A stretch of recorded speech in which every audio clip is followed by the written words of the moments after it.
بسم اللہ الرحمن الرحیم۔ ہم سے اس حدیث کو ابو الیمان نے بیان کیا، ان کو شعیب نے خبر دی، وہ زہری سے نقل کرتے ہیں، انہیں ابو ادریس عائض اللہ بن عبداللہ نے خبر دی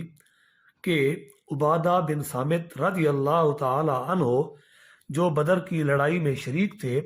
اور لیلۃ العقبہ کے 12 نقیبوں میں سے تھے، فرماتے ہیں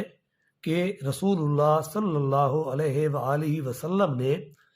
اس وقت جب آپ کے گرد صحابہ کی ایک جماعت بیٹھی ہوئی تھی، فرمایا کہ مجھ سے بیعت کرو اس بات پر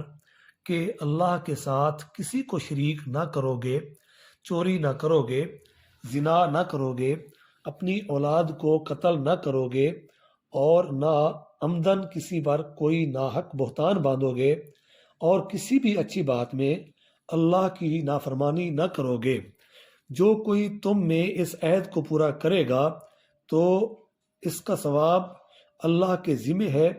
اور جو کوئی ان بری باتوں میں سے کسی کا ارتکاب کرے اور اسے دنیا میں اسلامی قانون کے تحت سزا دے دی گئی تو یہ سزا اس کے گناہوں کے لیے بدلہ ہو جائے گی، اور جو کوئی ان میں سے کسی بات میں مبتلا ہو گیا اور اللہ نے اس کے گناہ کو چھپا لیا تو پھر اس کا معاملہ اللہ کے حوالہ ہے، اگر چاہے معاف کرے اور اگر چاہے سزا دے دے۔ عبادہ کہتے ہیں کہ پھر ہم سب نے